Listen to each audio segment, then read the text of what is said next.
Hi everyone, this is Steve Hargadon and welcome to Conversations.net and thefutureofeducation.com. This is an exciting evening, 417 of you in the room. Delighted to have you here to greet Sir Ken Robinson. Sir Ken, thanks for being here.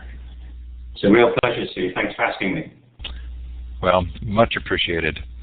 So the Conversations.net and FutureOfEducation.com interview series are sponsored by my employer, Elluminate, and please feel free to come to our free LearnCentral.org social network for educators that incorporates the free use of Elluminate in the platform. We think it's historic and hope that you will like it as a professional development tool. Coming up on the education series, tomorrow we start our Education for Digital World 2.0 series. More details on futureofeducation.com. Then 2 good Merlot Classics sessions, classic award-winning sites, including Carl Blythe from the Texas Language Tech program, where they do this terrific program with upper-class students who create the lessons for the incoming students. Then Tony Wagner on the Global Achievement Gap, Sir Scott Rosenberg, I've gotten nervous, Scott Rosenberg on Say Everything, and Larry Ferlazzo, Tim Magner, and Dr. Robert Epstein on Teen 2.0. You can see lots of fun things in store. And we are going to try and follow this Student 2.0 thread over the next couple of months, so I hope that's fun for you. If you've missed a session, do know that all the recordings are up, both at Conversations.net and FutureOfEducation.com, and we hope that you'll enjoy listening to them. If this is your first time in Elluminate, it is an interactive environment. You'll notice that you have some options at the bottom of the participant window. You can use a smiley face, you can clap, you can show confusion or thumbs down. We don't expect either of those tonight. To the left of those is a hand with a green up arrow. That's your way of raising your hand when we go to the Q&A. If you think you'd like to take the microphone, then you do raise your hand to do that, and we give you the microphone. But before that, you should go up to Tools, Audio, and run the Audio Setup Wizard to make sure that your microphone is configured correctly. With the numbers of people we have in the chat, I do recommend that you go up to View, Layouts, and select the wide layout to be able to follow the chat tonight. So we're going to give you a chance now to participate. To the left of the map, you should see a wand with a star. Go ahead and click on that, place yourself on the map, and then feel free to shout out in the chat where you're listening from. If your sound is choppy, do go to the video box, look for the drop-down, and change the resolution on the video to a lower resolution, and hopefully that will make the sound a little better for you. I can't even, Sir Ken, I can't even read all of these places. They're coming by so fast. It's great to watch the map coming up like this. Wow, we've got some big pictures there. Okay, I'm going to delete those just for the purpose of keeping our map straight.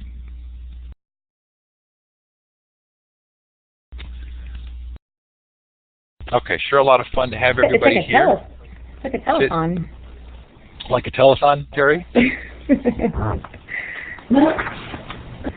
Okay, so I am going to ask Teresa and Angela to take notes from the chat. If you have a question, they will be looking for those questions to answer. But I am going to start by asking a few questions of Sir Ken to get us rolling here. So, Ken, I listened to the book by audio, or a good portion of it, and I really enjoyed that. But I was surprised because I thought that's a lot of time for you to take out of your schedule to record that. Did you have to make that decision, or is that just something that's expected now? No, it's not expected. I was asked if I'd like to do an audio version of The Element, and I thought it was a great idea because people can listen to it in the car and on the plane, not in the bath maybe, but somewhere portable.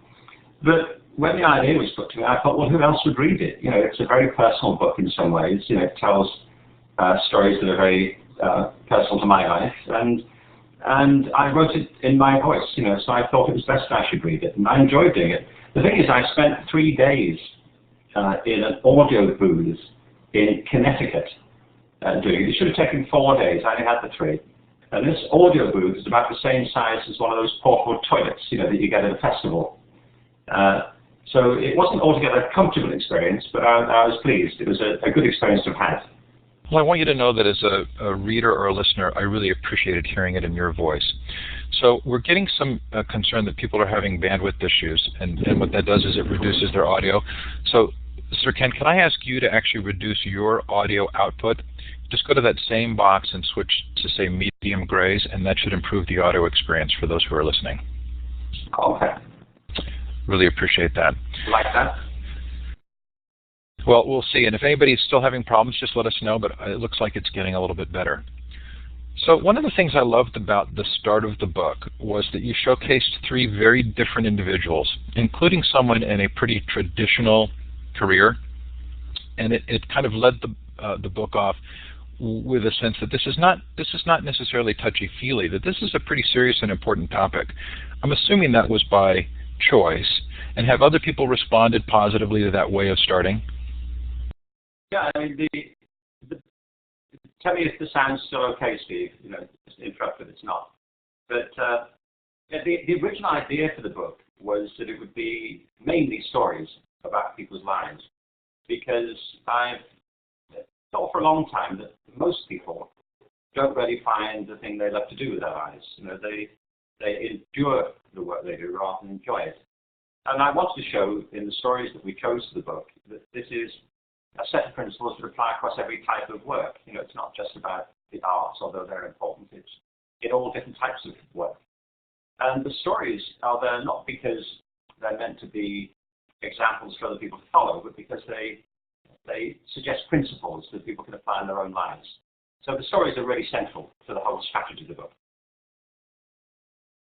So Ken, it looks like you may have actually lowered your microphone volume rather than having changed the video output.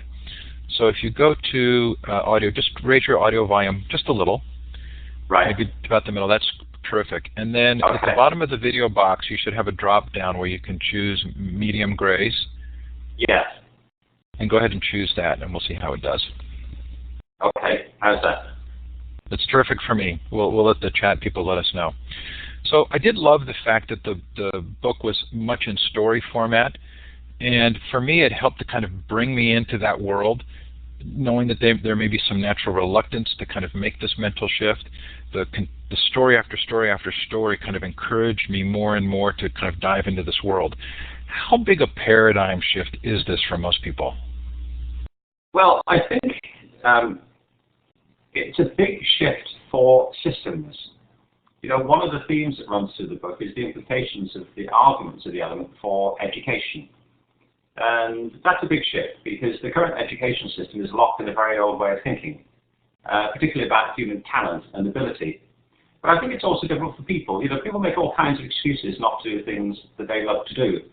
I have a whole chapter in the book, called What Will They Think?, which is about the obstacles people face in their own lives, their personal fear of making change, or attitudes of people around them, their friends or their family, and the big cultural obstacles. So I don't underestimate it. I think it's a big challenge, but it's a challenge we have to face because the consequences are really severe, I think, for individuals and for our economies and for our culture of wasting so much talent. So it's a big shift, but it's one we have to make. So you talk about there being another climate crisis and sort of changing metaphors. Do you want to dive into that just a little? Yeah, the analogy I make in the book is with the crisis that I think most people accept that we have now with the world's natural environment. I think people have got the argument, at least I hope they have, that there's something serious going on with the world's natural resources. But the real argument of the book is that we have a similar crisis in our use of human resources. It's not a very nice phrase, I don't think, human resources, but it captures something. What I mean by it is that we waste vast amounts of talent. And it happens for the same reasons that we've destroyed parts of the environment. We've lived for the past 300 years with the appetites and the excesses of industrialism. And the consequence of that is that we've taken all kinds of natural resources from the ground and destroyed a lot else that's remained. And I think that's what we've done with education for the most part. We've educated people for the industrial world, and most of what they have to offer hasn't been seen as being very valuable. And the consequence of that is we have massive disaffection, we have massive dropouts from schools, and we have too much disillusion and disengagement. So I think the parallel is exact. The other way it's exact, is that natural resources, human resources are often buried beneath the surface. You don't always find them without looking for them. They just don't always show themselves very obviously. So that's why we have to have different strategies in place. There are all kinds of examples of that. My wife Terry is a major fan of Elvis Presley.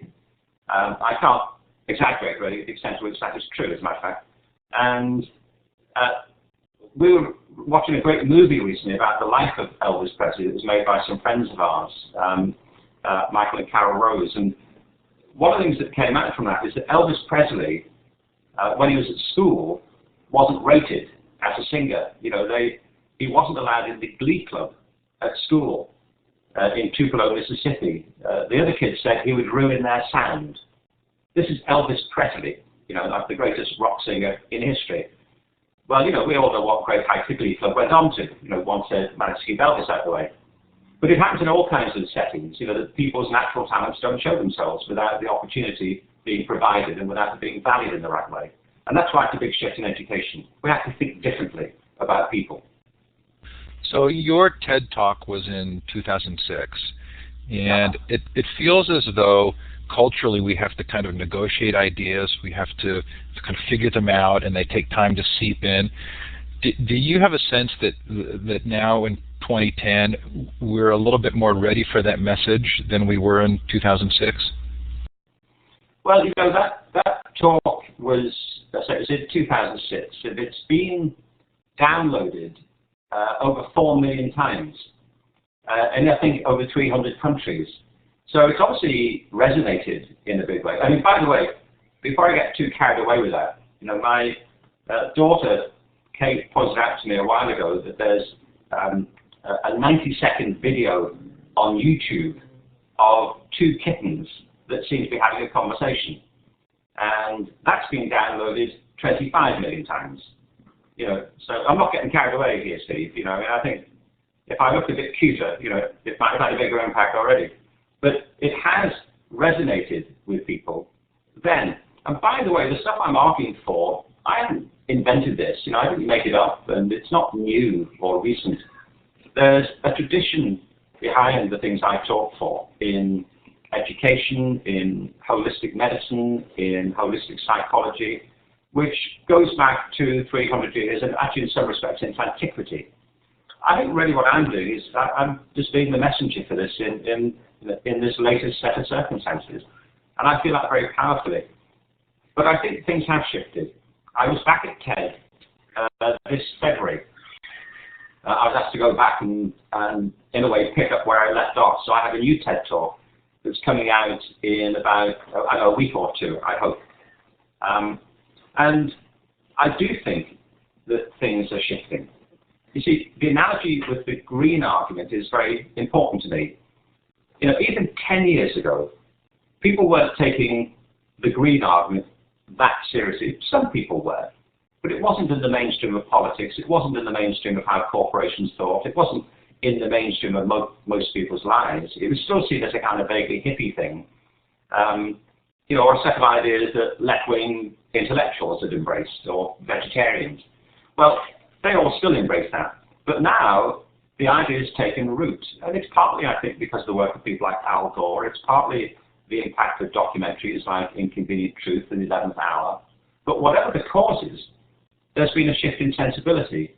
And now people across the planet are recognizing they have to do something about ecology, about the environment. They have to behave differently. And I think we might be approaching a similar point in the way we think about people. You just have to look at the movements in psychology, in self-help, in personal growth, in spiritualism, in spiritual development. I think people are ready for a shift, and I hope that I'm some small part of moving that shift forward a little bit. I think you're definitely a pretty big part of it, at least for those of us who are here. I've noticed that for me, as I read the book, I thought, wow, my element is the web. These kind of live meetings, social networking. I discovered my element at age 47 on the web. And I'm wondering to what degree the internet is playing a role here in allowing a sort of creative output and opportunity. And do you see that as a part of the larger story? There's no question about it. I think digital culture is changing everything. When I was growing up in England, in the 50s and 60s, I spoke recently, at a conference for the Consumer Electronics Association, and we were talking there about how consumer electronics have become this dominant world business in the past 30 years. 30 years ago, there were really only like 4 consumer devices in electronics. There was a television, a radio, a record player, and a telephone, and that was it. If you had those 4 things, there was no reason to go back to Best Buy. They had nothing else for you, maybe a different color. But now there are thousands upon thousands of consumer electronics, most of them rooted in digital culture. And the shift has been inestimable, really. It's a big game changer. It's like television changed everything. It's like the motor car changed everything. Digital culture has changed the nature of work. It's changed the way people connect. It changes how they socialize. It changes how we get information. It changes in some ways who we think we are because it changes the context in which we operate.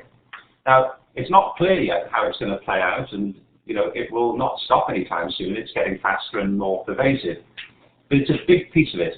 And there are 2, I think, principal ways in which it's important to what we're talking about. One is that these new digital technologies have given people tools for creative thinking, for creative development that have never been available, and never been available to so many.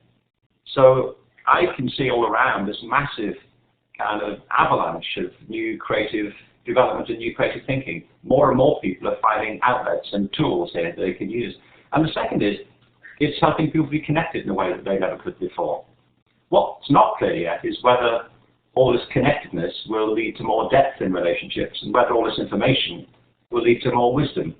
And that's really what we need on both counts. We need good relationships, and we need people to think more deeply. At the moment, we've got more things to think about. Whether we're thinking better about them is another matter. I made a real connection between your use of the word tribe and the kind of communities that build on the web. And I thought immediately of the open source programmers who sort of on the front lines began to program and became part of apprenticeship relationships and really were inculcated into a model and a group. Do you see that same connection with the internet and tribes? Oh yeah, I mean, I have a whole chapter in the book called "Where's My Tribe?" And the point of that is to say that there are lots of myths about creativity, which is one of the things I talk about in the book. And one of them is it's a purely solo thing. It's all about lone geniuses. And the truth is really that most achievement, and certainly most creative work, is collaborative. It draws from other people's ideas, it builds on them, it draws from the stimulation other people present to us, and it draws from our interactions with other ways of thinking and other values, other times in history and so on. So this idea of where's my tribe is important because finding other people who share your passion, who have the same set of interests and convictions, is vital in all kinds of ways. It's very affirmative. It helps to validate the things we do, but also it raises the bar, on our own achievements. You see it all the time. You look at the history of rock music. You look at it in poetry. You see it in science. You see it in all areas of human endeavor. Once people connect with other people on the same journey, it changes the course of the journey for everybody. I think it's a really powerful dynamic. And the internet, of course, gives us all kinds of ways to connect with people that we've never had access to. So are there standard kinds of pushback that you get? Do people come back to you and say, well, I don't buy this for the following reason? Yeah, they do. I refuse to speak to these people now, Steve, actually. Really? No, I do. But I do speak to them. No, they do. I'll tell you, I get a couple of bits of pushback. One of them is for reasons I hope are substantive. Sometimes people read the book and say, well, it's great, it's all about celebrities. Well, it's not. That's the first thing. I mean, there are a lot of celebrities in the book. And the reason there are is because I want to show that, people who've achieved a lot by finding the thing they love and their passion, finding their element, often had a difficult journey to get there. What we see now is their apparent success. But what I try to tell in the book are the stories of how they got there and other people who played a part in it and the obstacles they overcame and and the difference it made, often to lives which were going off the rails until they found this thing that animated them and turned them around. So, to me, the book isn't about celebrities, it's about the journeys of people, some of whom went on to be celebrities. The fact is, though, they weren't born as celebrities. You know, they became celebrated by being in their element, and that's part of the moral. But the other thing I say at the very beginning of the book is the book isn't about them. It's not about any of the people in the book. It's about you reading it. These are just stories to show that these are not theories. These are genuine examples of people living real lives that aren't fairy tales, and that anybody can, with the right set of convictions and the right sense of confidence, set about doing this for themselves, and people do it in all kinds of walks of life. So that's the first thing I sometimes get a bit of pushback on. But the second isn't pushback, it's just the natural next question people ask, which is, this is great. You know, sometimes they say, well, look, it's great for them. You know, they've had this amazing life. You know, what about me? And I think, you know, we owe an answer to that. So I'm working now on the follow-up to the element, which is to answer that question about, well, for people who haven't found their element yet, what do they do? How do they find it? So the next book is about that. So I had a good laugh with my brother, and I'm going to give a shout out to him because he wrote a book called How Breakthroughs Happen, which is about how innovation really comes from collaboration. But he and I were talking the other day about how our father was Dean of Admissions at Stanford and then Dean of Admissions at Princeton. And we would sit around the dinner table hearing about all of the great accomplishments of all of these students or applicants, and we looked at each other like, well, what are we? We're the audience. You know, what can we do? I liked how you addressed that in the book and kind of the feeling of inadequacy that we can have. But the sort of realistic question that came to me that I would imagine you getting would be, if everyone's running around trying to find their passions, who's doing the real work? Now, I know you answered that, but how would you answer that? Well, I'll tell you a story about it. I was up in San Francisco with me doing a book signing, and I was signing this guy's book. By the way, I was not just signing one book, Steve. I wish to make this clear. It wasn't like this one guy in San Francisco bought a book, you know, the publisher called and said, get there quick, you know. I mean, I was signing many books, hundreds of books. But this particular guy was standing in front of me, and he was in his 30s, and I asked him what he did. You know, you only get a minute when you're signing a book, just to have a quick connection with somebody. And I said to him, you know, what do you do? And he said he was a fireman. And I asked him when he decided to be a fireman. He said, you know, I always wanted to be a fireman. Even at elementary school, I wanted to be a fireman. He said, actually, it was a problem for me at school because at school, everybody wants to be a fireman. But I did want to be a fireman. And he said, all I wanted to do the whole time I was at school was leave and join the fire service. And he said, I got to the junior year at high school, and all my friends were applying to college. And he said, I was applying to the fire service. He said, I had one teacher who humiliated me in front of the whole class because, you know, we went round and said where we're applying to, and I told him I was applying to the fire service. And he said, you know, in front of everybody, he said, you're throwing your life away. He said, you'll never amount to anything if that's all you choose to do with your life. You know, you could go on and have a great professional career, and that's what you should think about. And he said, you know, it was humiliating, and I felt really put down by it, but it was all I ever wanted to do, so I applied to the fire service, and I've been in the fire service ever since. He said, but you know, I was thinking the other day about this teacher, and particularly when you were talking about the book just a few minutes ago, he said, because, you know, this particular teacher came to my mind, he said, because 6 months ago, I saved his life. He said he was in a car wreck, and my unit was called out, and I pulled him out of the wreckage, and gave him CPR, and saved him. And he said, I saved his wife's life as well. He said, you know, I think he thinks better of me now. Well, you know, it doesn't get more real as a job, you know, to be in the fire service, or to teach, you know, or to work in social services, or to work in the community. So this idea that following your passion simply means kind of tripping around, you know, covered in patchouli oil and staring at the sunset. Well, some people may do it, but other people find their real passion doing work that other people would be either terrified by or wouldn't get at all. They wouldn't see the point in it. I was talking to a woman the other day on a plane who was an accountant, and it interests me because accountancy is so often quoted as like the ultimate boring job. You know, people say, well, you know, you you might have done that. And I've never understood that, because for some people, numbers are absolutely intoxicating and beautiful. And she said that. She said she'd always been in love with numbers since she was a kid. She loved maths and she loved accountancy, because there was an elegance in balancing the books and working out the financial issues for the company that she worked with. And she couldn't wait to get to work every day. So my point really is that the book, I say somewhere in the book, is a hymn to diversity. This is the big issue for me, that human talent is very different, very varied. We all have very different passions. And I don't see why we can't all find some part of our lives where we do the things that really inspire us and that we find energizing as part of our daily life. Sometimes we can do it for a living, sometimes not. But I don't find it at all whimsical as an idea or romantic. On the contrary, I think the price we pay for people being disengaged from their passions is enormous. We see it around us every day. And for some people, it's a catastrophe. So it seems to me that you make that clear in the book, and that there is a connection here with competency. And so maybe I could have found a wide number of things that became my element or that I was passionate about. But you develop competency in one area, you gain some confidence. So, a mentor is thoughtful and helps guide you, and so that you could become. I don't think I would have necessarily been the passionate accountant, but I could have been several other things that I can see myself having been passionate about. Yeah.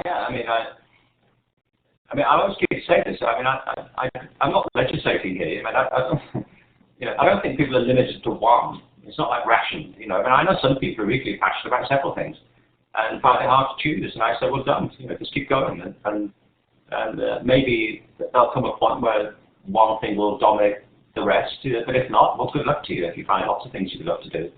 And sometimes it changes over the course of your life. People are passionate about things in their 20s, and then in their 30s and 40s that changes, and they turn their attention to something else. That's the whole point, really. That life isn't linear and it's not static or inert. We're not objects. We're human beings. We live and breathe, and things change for us.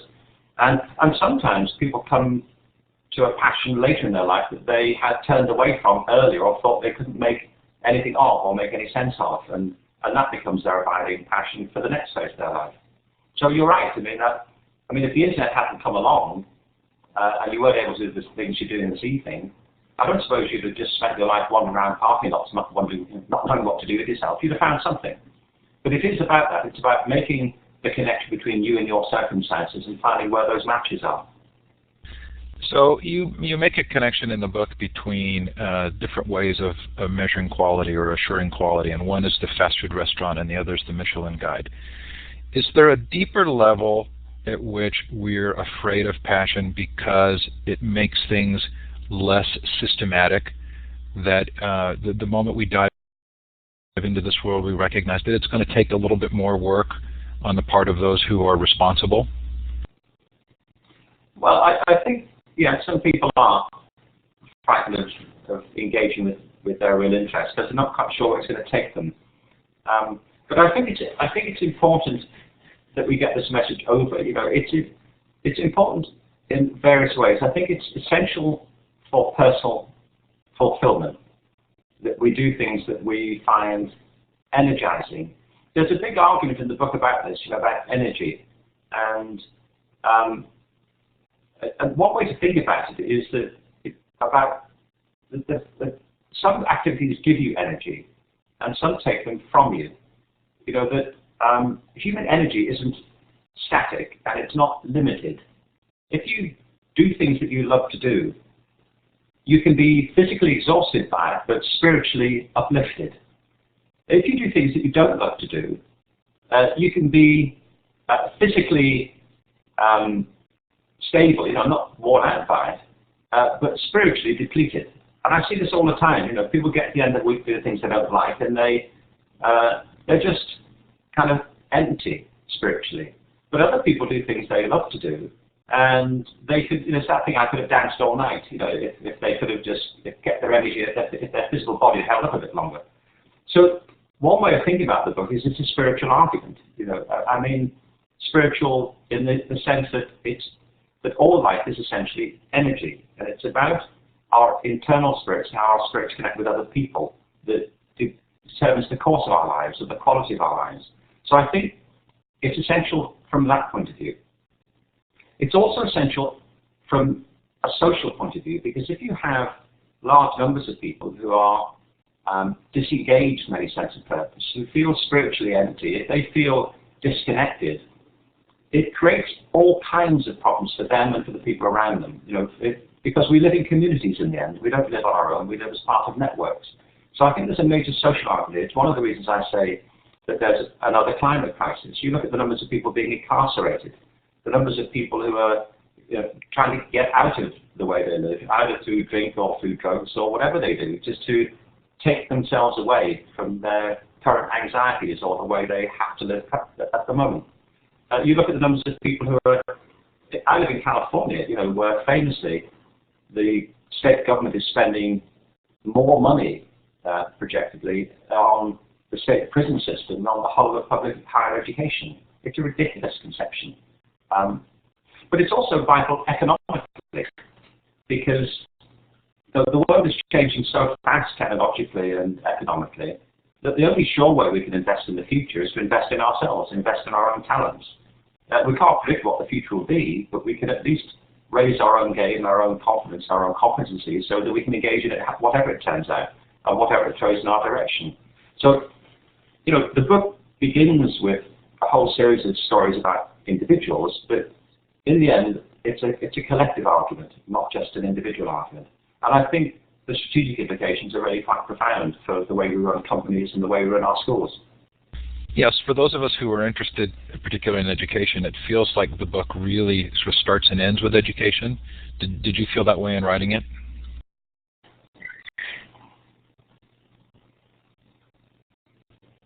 Yeah, I did. It's not only about education, but education is something we all have in common. We all go through it, and it's meant to be the primary way that we develop this generation to face the future and ourselves to engage with the lives we're leading now. So it's strategically fantastically important. So I don't think you can talk really about developing talent and ability and human potential without talking about education, since it's education in a way that's responsible for us ignoring so much of it. So yes, it does start there and it does end there, but I think it has a pretty interesting meandering journey on the way as well. Absolutely. So as I read the book, I thought also of, and you mentioned the prison numbers in California, and how oftentimes the easy political position to take with regard to prisons is actually the least effective and useful. Do we see the same thing in education? Is it really easy to talk standards and test scores when in fact the really core critical issues are harder to address?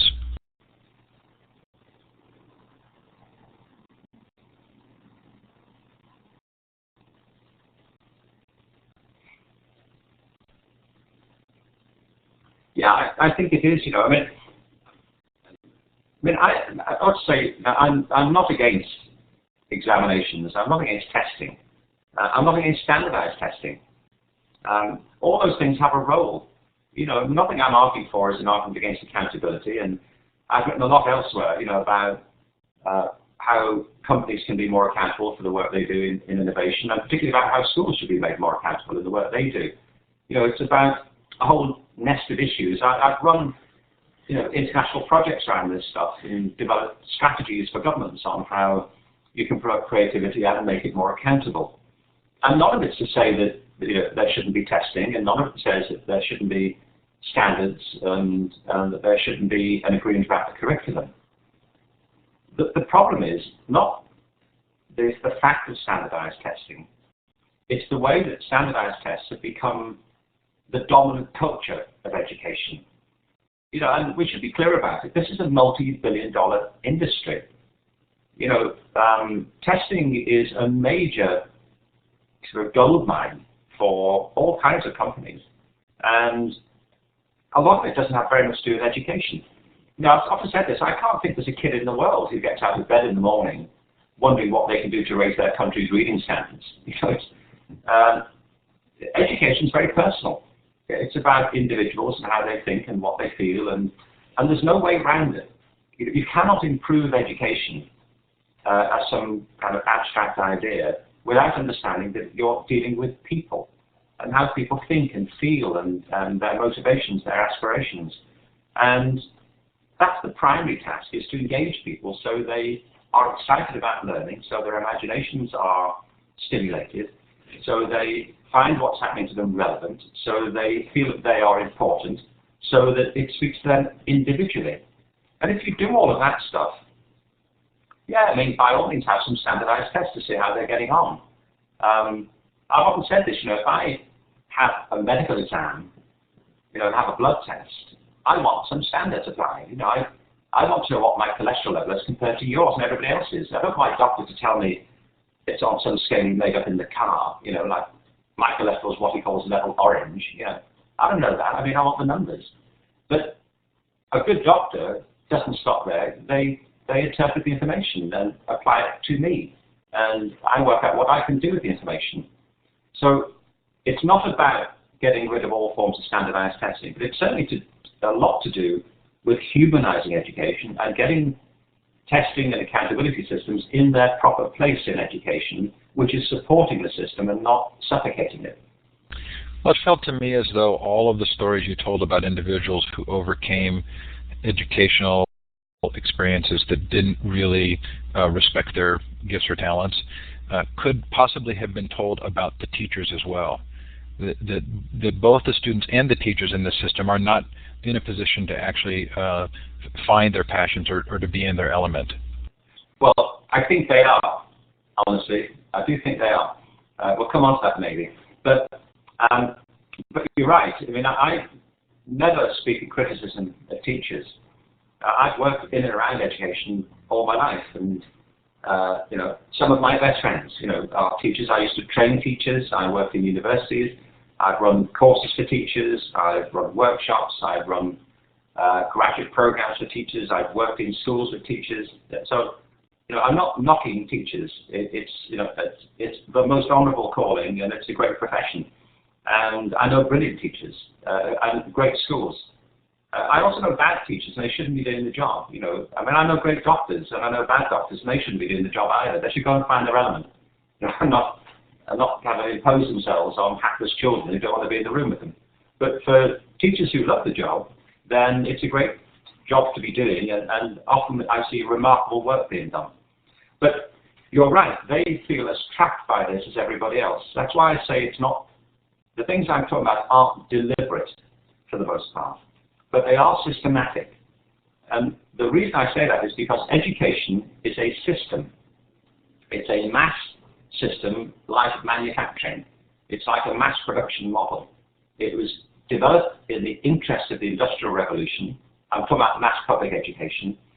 And it was created in the image of industrialism. And you see it everywhere. It's based on linearity. It's based on conformity. It's based on standardization. It's based on batching people by age. You know, we still educate all kids because they're the same age, you know, by age. That's the most important thing they have in common is their date of manufacture. You know, all the 8-year-olds, all the 9-year-olds, all the 10-year-olds, all separate. So it's a system, and teachers, you're right, they feel as trapped by it as anybody else. But I do think they can do something about it. You know, I was saying at this latest TED Talk, which I hope you'll see when it comes out in a couple of weeks, that I think the big shift we have to make is, as it has been in the Green Movement, you know, we have to go from thinking of education as a manufacturing process, as an industrial process, and change metaphors. I think a much better metaphor is agriculture. You know, it's what I say at the end of the book there, that gardeners live by helping things to grow. The irony is they can't make them grow. You know, no gardener can make a plant grow. They don't paint the leaves on it and attach the roots and stick the petals on the plant. The plant grows itself. What gardeners know are the conditions under which that's most likely to happen. And good gardeners create great conditions, and bad ones don't, and their crops die. And great teachers know the same thing. People who run human systems know that human organizations are like organisms, and they flourish if the conditions are right, and if the conditions are poor, they don't. So what I am arguing for is that we should get off this fast food model of education where we standardize everything, it all gets parceled out, like burgers, and we should customize education to local circumstances. We have to recognize it's personal, that we have to develop each individual in the school or in the community, and that head teachers and parents and teachers themselves have a lot of freedom to regenerate the culture of their own institution. And they shouldn't wait for their government to tell them it's okay. They should get on with it. They shouldn't wait for Washington or London or Paris or Berlin or wherever it is to say this is okay. They should look at their own situation and look at what they could do within the current frameworks to transform it into a place that's generally fertile and encourages growth and development. And all the great schools I know do that. They're doing it already. So I think there is more freedom than people think very often. Okay, so we're getting a lot of wonderful chat here.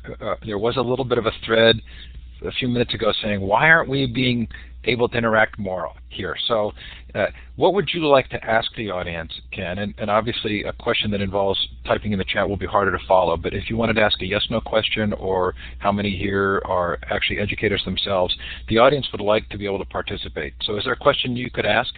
I love that. Yeah, I would like to know how many people here are educators. So if you're an educator, click on the green check. If you're not, click on the red X. So down at the bottom of the participant window, you'll see a green check and a red X. We'll give you a couple of seconds here to indicate that, and then I'll bring the poll results up. And Steve, is there a way of people putting questions to me? Right, we are now going to switch to the Q&A portion of the show. Terry's been keeping track of a couple of questions. While I get the poll up, one question was, and I think there are examples in the book, but are there some ready examples you have of schools where you really feel like this is being done well? Well, yes, there are lots. There are schools all over the world, I think, they're doing a great job. The thing is, the gardening metaphor is important because if you work with an industrial metaphor, you can kind of assume that if we could just find the magic bullet here, if we could just tune the machine, if we could just get it really streamlined and cut out the excess, it'll hum along beautifully forever. And it won't, because organic systems aren't like that. Like any kind of garden, like any natural organic system, it's subject to change according to how the climate is. And I used to teach in universities, and you'd turn up one year to teach the course you taught last year, and it wouldn't work in the same way because the students are different. Something happened, the weather changed, and so it's all about adapting and recognizing that something that works in one place may not work somewhere else. But that said, there are great schools. There's a whole cluster of schools across the middle of America called A+, which are based in Oklahoma and Carolina and Arkansas. They're using arts techniques to transform the curriculum. And I think they're a very interesting series of schools. And all the research is, as you might expect, that when kids get engaged creatively and when the faculty do, all the test scores go up as well. There's a lot of evidence to show that. But if you don't get fixated on testing, but you get fixated on helping people learn and get energized, everything else falls into place after that. I think the KIPP schools are interesting. The Knowledge is Power schools, there are a number of those in the private sector, the charter schools, which are developing across America. There's a scheme in the UK called Creative Partnerships, which is working with schools across the country, which was partly stimulated by an initiative I was involved in 10 years ago called All Our Futures. And they have some great examples on their website. I'm also helping with a number of particular initiatives. The Blue Man Group in New York has started a school called the Blue School, which is for kindergarten kids at the moment. And I think they're doing very interesting work, and it's a good school to look at, and it's being connected to a network of international schools like the Reggio Emilia schools in Italy. There are lots of them, and they all have something to teach us. The trick is not to try and replicate them, but to learn the principles they have to offer. It's sort of like rock bands, you can all, we look at great bands and think, they're fantastic, but if you start trying to copy them, you just become derivative, and what you really want is to make your own music, and I think that's what people should be doing in education. I will tell you that there are several stars in the book next to your phrase. I passionately believe that when it is properly integrated into the curriculum, drama can transform the culture of a school. Coming from a family with 3 daughters who are all involved in drama. Yeah, I mean, my first great passion in education was for drama. It's called theatre very often in America. But my doctoral thesis was about the place of drama in schools. And I met my wife Terry when she was a drama teacher in Liverpool. She worked in a low-income school in Liverpool, a really difficult part of the city. And she was responsible for teaching drama across the whole school and helped with a fantastic head teacher called Albert Hunt and the other teachers in the school to transform the culture of that school in a very unpromising part of a city that was in a decline at that time. And drama has a fantastic role to play in education by helping kids develop a sense of confidence, by developing a sense of working with teams, giving them a language to express their feelings, giving them a language to express other people's ideas, and engaging it in different aspects of their own personality, to try different aspects of themselves out in a way that can both be, risky in a good way, but also a way that really extends their own boundaries. And a lot of the work I did initially was particularly about drama. But then what I saw were a lot of connections between drama and theatre and dance and music and the arts more generally. And then some similar principles being applied across the sciences of maths. This isn't all about the arts at all, although the arts have a huge contribution. But it's a great tragedy to me that among the casualties of this obsession with standardized testing in schools has been the arts in particular. There's a hierarchy of subjects in schools, and at the bottom of it, normally, are theatre and dance. And ironically, it's those disciplines that often help some kids more than anything else if they're taught properly. It all has to be done well. There's no magic formula there. It's about the quality of teaching, which was true in Terry's school. But if the teaching's great, those disciplines can be absolutely transformative. And I would always say to schools, if you really want to re-energize the curriculum, get theatre and dance back in the curriculum and start to make connections across with other disciplines, and you'll be amazed at the difference it makes. Okay, I want to turn the mics over to those of you in the audience. If you have a question for Sir Ken, please use the hand with the green up arrow icon, and you can raise your hand and I'll give you the mic. We may have more questions than we'll have time for, so please be brief. Just ask a single question and then we'll let Sir Ken respond. So I'm going to, Adriana, I'm giving you the mic. You turn the mic on by clicking on the larger microphone button in the audio area.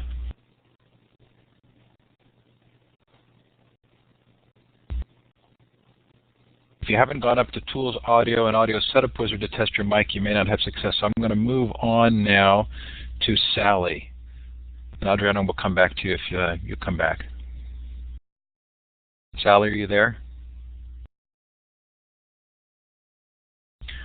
Okay, so do be sure to run the Audio Setup Wizard before raising your hand to take the mic. I'm going to move on to Neil.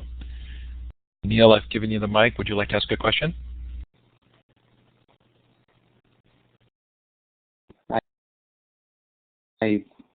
Hello. I can hear you. Oh, sorry. My question was, is there any way that we can promote? I was posting these as little posts earlier, but I just thought that maybe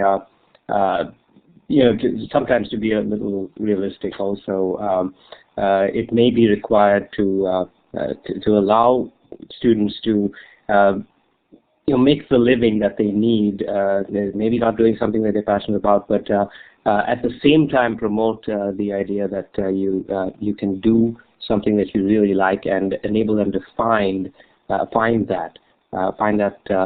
that they're really passionate about. Because sometimes it may be, like in the case of Steve, something that hasn't even been invented yet, so it may take time to find that. And knowing sometimes what you're passionate about is not so easy. Sometimes you may think that you're passionate about something, but really helping students and people identify that. And also making them aware that, or being aware rather, that the education system is not the only thing that curbs your enthusiasm sometimes. It's your peers that do it. It's I had a recent insight into that, which I put up in the post there. giving them that information that helps them understand that somebody else could be doing that to them, and that they need to look beyond that. Yeah, I think all of that's right, and the point I want to pick up on from what you're saying there, Neil, is that this isn't an argument about having to find a way of making your living from the thing you love to do. I have a chapter in the book called For Love or Money, and it's equally the case for some people. They don't want to do the thing they love to do. They don't want to be in their element for a living. It would be too burdensome for them. They don't want that. They want to earn a living one way, but to do the thing they love to do as an enhancement to their life in general. But a lot of people, I just want to touch on this briefly if I can. A lot of people do find it difficult, perhaps the majority of people. And part of what I want to argue in the new book is that really it's a two-way journey. If you're interested in finding your element or helping people at any point in their life to do that, this isn't all about kids. It's about adults too. And as long as you're alive and breathing, there's hope and possibility. It's a two-way journey, and part of it is to look inward to yourself and to try and spend time with yourself, remembering those times where you did feel most comfortable, most authentic, the activities that you were drawn to naturally. A lot of people I spoke to were drawn to very different things when they were kids. I spoke to Matt Groening, who developed The Simpsons. He spent most of his free time at school drawing, doing little cartoons. Bart Conner, the gymnast, spent most of his time on his hands, and I didn't interview him for the book, but Cameron Sinclair, the architect, spent most of his childhood playing with Lego kits. Gillian Lynn, the dancer, was constantly moving. So kids give us messages all the time about things they're interested in, things they're naturally drawn to. And part of this is hearing what they're saying. It's reading the signals and seeing whether you can encourage this or not. And when we get older, I think often we should be spending time revisiting those experiences, trying to recapture what those things felt like. And, that may be, for some people, best done not by making this, but doing a storyboard, picking out images and creating a collage of things, or through meditation or whatever process people find best to explore their own inner feelings. But there's another journey, which is an outward journey, which is to try new things, to put yourself in new situations. If you've never done something you always want to do, go and do it and ask yourself what would be stopping you. Because part of discovering your element is putting yourself in situations where new aspects of yourself are revealed. I say it's often the case that our talents are buried deep and they don't come to the fore till we test them or try for them. And that's part of the argument I had for schools offering a much broader curriculum, for example, and a much broader range of experiences.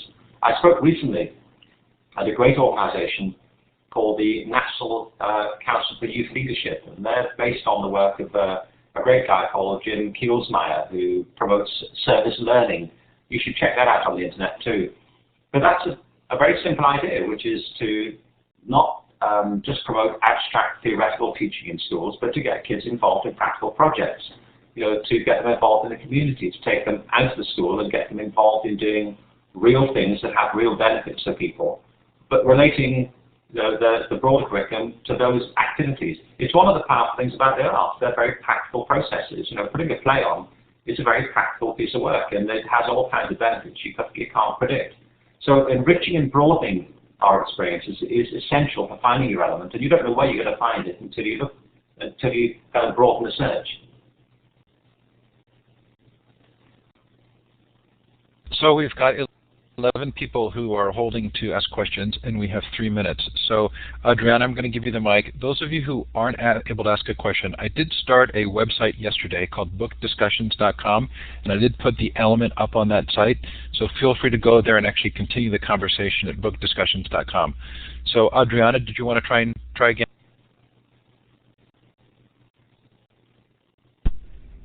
Hello? We can hear you. Okay. I'm Adriana from Mexico. Hi there. I read your book and I'm a huge fan. Thank you. And I'm in charge of training in an IT company here in Mexico. And dealing with very specialized knowledge, and that doesn't leave much space for involving passion. And we're also dealing with very, I don't know, complicated personalities. People who are so involved with logic that doesn't have much to think about passion and how they do or don't love their job. So what can you recommend for teaching people of IT? IT? IT, information technology. Yes, IT, yeah. I find it interesting to describe them that way. You know, I'm always a bit loath to stereotype people by the jobs they do. But yeah, I mean, some people are locked into a particular view of the mind, a particular view of intelligence. I mean, a lot of what I'm arguing for is that there's much more to intelligence than the kind of logical processes that are the particular type of logical process that get promoted in conventional education and conventional academic work. I think, you know, without knowing your exact situation, it's hard to be prescriptive. But I do think that giving them different types of group activities, giving them different kinds of creative projects to be engaged in, giving them work to explore which can't be solved, you know, with a strict logical formula, is always the hard bit. I've worked with all kinds of groups in business, you know, and I worked recently with a group of people in an international bank, and it was to look at issues of innovation and creativity. And rather than sit and give them a lecture, I ran a workshop with them, you know, a theatre workshop.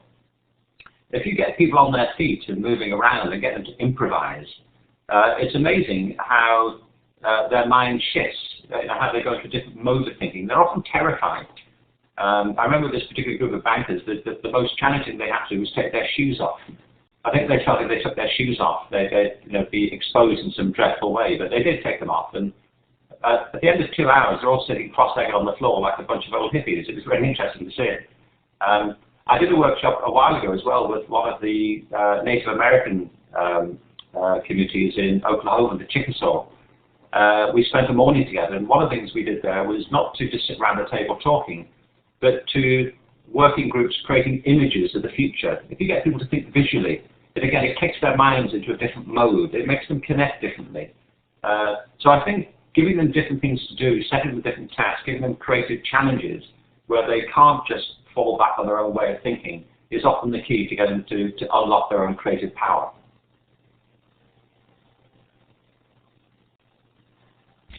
Okay, so it's 6 o'clock. I'm going to use the clapping hand here, Sir Ken. Thank you so much for coming. This was really a delight. You're a prince. It was just wonderful that you would take the time to do this. The education world, at least our portion of it, loves you and really appreciates the work that you're doing. We're delighted to hear that there's a new video coming out from TED Talks, and also it sounds like maybe a new book in the works. So thanks again for being here tonight. It's a great pleasure. And by all means, go to my website, people watching this. There's more information there you might find interesting and helpful. Thanks, Steve. I really appreciate all the questions. So thank you all for joining in the conversation.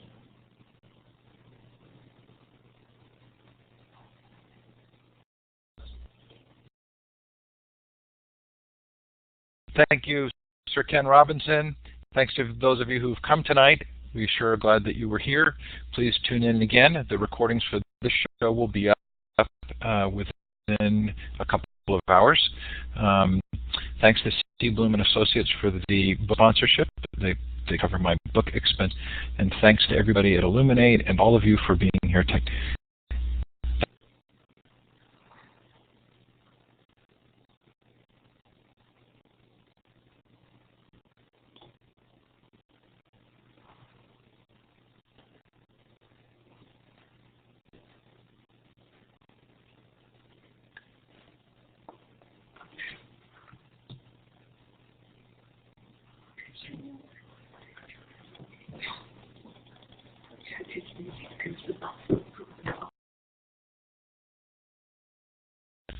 So for those of you who are used to our post-show chat, we'll stick around for a few minutes. Sure glad that you were here. And also please go to bookdiscussions.com if you'd like to continue talking about The Element.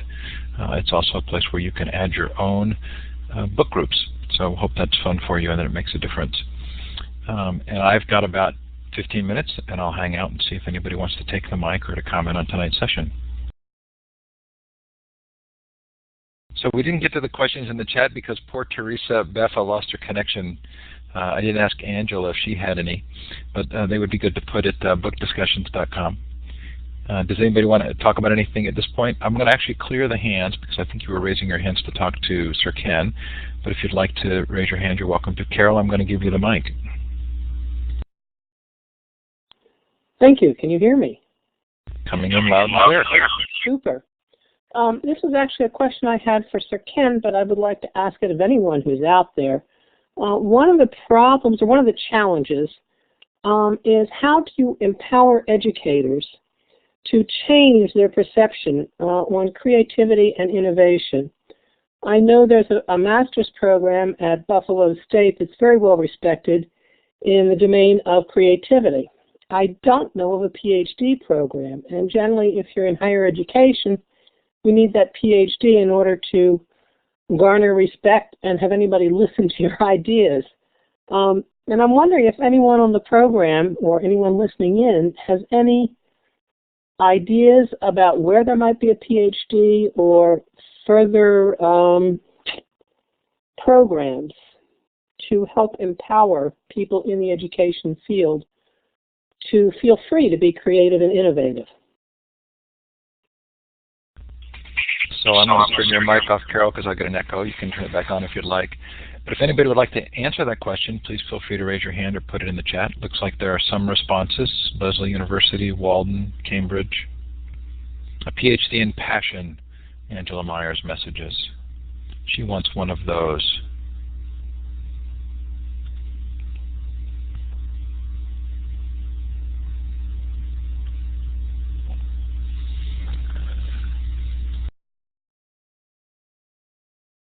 So it was fun to see so many people out tonight. I think we were over 515 at one point. That was a lot of fun. Illuminate seemed to hold up pretty well, although I know some people had difficulty keeping audio. And my audio actually lagged for a bit there, but those are more typically internet issues than anything else. It was sure fun to see him live. I'm really glad he turned on his webcam. So tomorrow we start 2 sessions for Education for a Digital World 2.0. That series is beginning tomorrow. I'll pull up the sessions for you. One is about building communities. These are from their series being sponsored by or being hosted by the Education for a Digital World 2.0 book that's coming out. And tomorrow is Cultivating Communities of Practice at 12 noon Pacific time. That's a half-hour session. And then at 12:30, Blended Work, Experiences from International Development Projects. And that's also a half-hour. And then the Merlot series coming up. But do go to futureofeducation.com and conversations.net to see more. I'm definitely going to buy copies of this book for my children. It was, a significant enough experience for me sitting down and really reading through it to prepare for the interview that there were several parts where I definitely want to hold some family meetings and talk about some of the principles involved there. Quite a significant work, in my opinion. Joe and I also, I actually purchased Out of Our Minds and got so engrossed in the element that I didn't go back to Out of Our Minds, but that will now be on my reading list as well. It might be fun, Joan, if you want to put that up as a book group in bookdiscussions.com, and we can start talking about that there. And for those of you who really want to be on the cutting edge, Jenny Luca and Jackie Gerstein and I are starting a Students 2.0 network, students20.com, where we hope that students will have an opportunity to drive their own education. This comes out of an experience that Jenny had where she proposed a curriculum on social media in her school, and it wasn't accepted because it didn't fit with the curriculum. And so she's actually going to teach a several-week course on social media to students who want to learn. So come to students20.com and see if we're doing anything worthwhile there as well. Absolutely, Jackie. It will all happen. Carol, feel free to email me if there's a contact you'd like me to make, and if it sounds like it might be a good interview. We're having a lot of fun here. I'm booked out till June or July right now. Sure appreciate your coming, participating, and I really think that we are having some fun here talking about the future of education.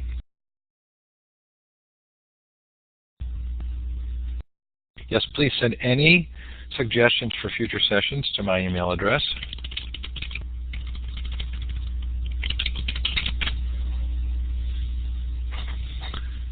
And I think we'll wrap up. Thanks for coming tonight.